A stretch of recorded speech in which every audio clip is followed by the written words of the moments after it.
Welcome to Easy Email Marketing.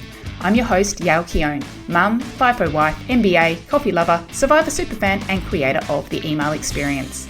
In Easy Email Marketing, you'll benefit from my nearly 20 years experience, where I'll be teaching you all the tips, tricks, and insider info on how to create feel-good, non-spammy experiences for your subscribers. Let's get stuck in.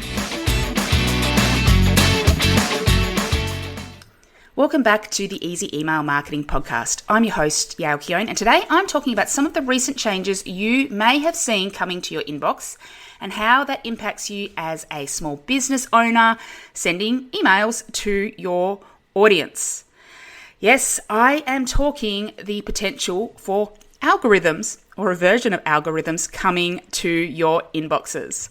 Now, us email marketing strategists, myself included, have taken so much pride in sharing one of the key benefits of using email marketing is that there is no algorithm. Unlike social media, which you have no idea whether someone's even going to see your post, email has always been chronological. Your email goes to someone and it sits there in their inbox in chronological order, waiting for them to read it.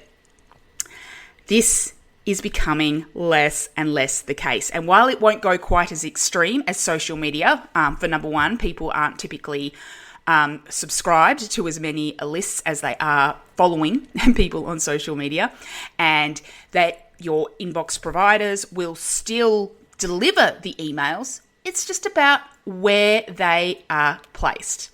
So we've all known for some time about the mail sorting features like the promotions tab in Google and Apple Mail and Outlook's focused inbox, but now it is going deeper. AI is coming in and acting more and more like an intermediary. It is determining the priority of emails and where they should be placed. So you now need to begin to think about having two recipients for every email: the human subscriber and the AI model that determines the placement of your emails. And already analysis is showing that around 40% of emails are becoming effectively hidden because of AI deprioritization.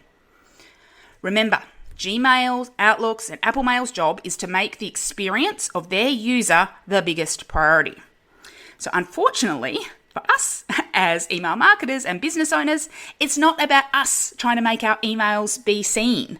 Their responsibility is to the user, so it is up to us to make sure we are delivering content and emails that the user, the subscribers want, but also keep AI happy. So let's have a look at what is currently happening, and things are changing fast. But in the current lay of the land in early 2026, Gmail has done some upgrades to its Gemini platform. And they spin it like acting like a proactive personal assistant to their users. They have implemented intent-driven filtering. So this is where it looks at relationships, it looks at the clarity and the structure of emails, and it looks at historical interaction with emails to determine where emails belong in the inbox. It also now has an AI inbox feature, and this is all about filtering out the noise and highlighting critical things. So bills, clients, anything based around inferred importance. Now, I haven't seen this impacted in my business email inbox. I am a Gmail user, but my personal email, which is on Gmail, on my promotions, it now sorts it by default as most relevant, not most recent, unless I manually change that setting. It also means that whatever is the most relevant, like the top most relevant promotions email, it comes in as the single promotions email at the top of my inbox feed. So what this could do is, if I'm all of a sudden not the most relevant person and I'm going to promotions, my email might be sitting further and further down, even if it was sent 5 minutes ago. So we need to make sure we are becoming important to subscribers. Apple Mail have their Apple Intelligence, and this is where they prioritize time-sensitive emails. So they haven't gone to filtering yet. I suspect they will, because many of these things follow along. But that is where they put things like where there's a due date or an appointment or a travel time. They put them at the top so people know, oh, that's really, really important. And this is why, not surprisingly, emails that are like, oh, here's your last chance, 24 hours left on this sale, why those ones get higher opens. It's not necessarily just because it's a deadline, it's because Apple Mail, Apple Intelligence, has prioritized those because there is a deadline. So it's put it to the top of the inbox. For Outlook, they have this new priority view, and this is more about in like an organizational structure because they still see it's more like a business style customer. So they would do things like assign importance based around job titles or tasks. So they have, it sorts it by putting into high priority or ones that need reply. So high priority is typically defined as like important people. So this is layered into their focused inbox, and I wouldn't be surprised if they end up with many more priority views in future. So that is what is happening now, and the speed of change is rapid. And I wish I could just give you one quick hack or one quick solution that makes all of this simple for you.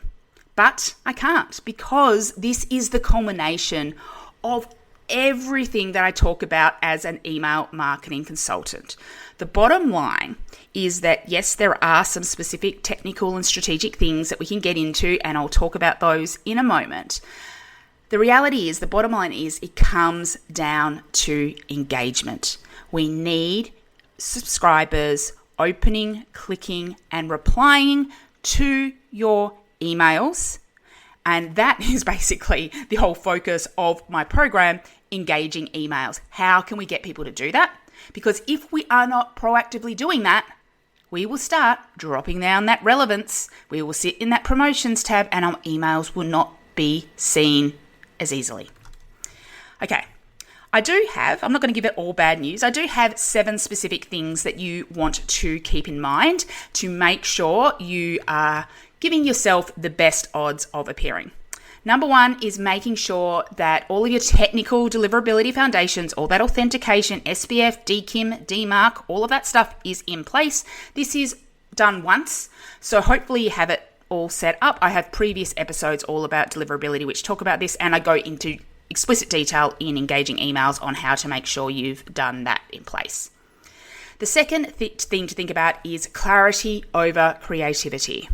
You need to be specific. You need deadlines. You need direct calls to action, and you shouldn't use fluffy words or vague language around those because they can get much lower priority. So anything that's a call to action or a key point, make sure they are clear.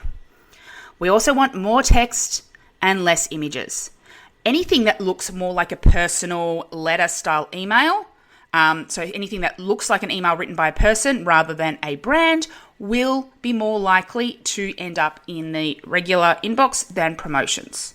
Of course, that's not always realistic, but that's something we want to think about. So if you're putting a logo at the top of every single email, does that automatically tells these systems this is a business, not necessarily a person.